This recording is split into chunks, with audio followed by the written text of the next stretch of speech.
Australia's extreme northwest frontier is being eyed as a future launch base for United States spy planes.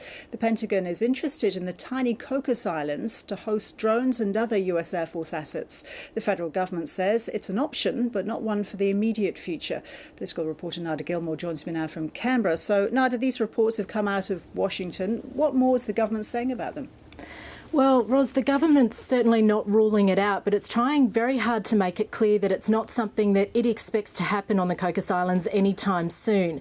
Now, this is all in the context of Barack Obama's visit to Australia last year when he struck that agreement with Julia Gillard to forge greater military ties between the two countries. Now, Stephen Smith's been at pains to point out today that that agreement focused on three main priorities. Those were firstly rotating US Marines through Darwin, secondly increasing military traffic in northern Australia, and thirdly giving American access to the HMAS Sterling base in Perth. Now, Stephen Smith says those are the priorities, they're what's being discussed at the moment. But having said that, the Cocos Islands would be a very important strategic position for the US, and in the US and out of Washington, we're hearing that it's being flagged as a possible expansion point or even a replacement for its Diego Garcia air base.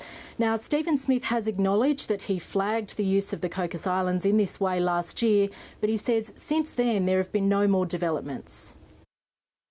There have been no discussions that I've had with my counterparts, whether that's Bob Gates or Leon Panetta, about any of the detail of that. It's a long-term prospect and should be treated as such. But Nada, even as a distant option, would an arrangement like this upset Australia's neighbours in the region?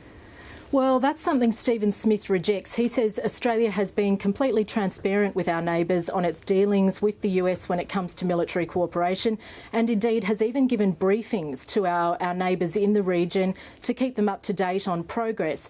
Having said that, those briefings don't include any mention of the Cocos Islands or plans that may be afoot there. Now, what the US is looking at doing, or what we're understanding is the plan, is that it will use this as an airbase to launch manned surveillance aircraft as well as unmanned drones, which is something that the US is leaning more towards these days. Now, Stephen Smith says for that to even happen on the Cocos Islands, there would need to be a lot of work done there. He admits that the cost of that work, which would be very expensive, has been discussed, but he says at this stage there are no plans for that. Here's what he had to say. The first thing you need to do is to substantially upgrade the infrastructure of the airport.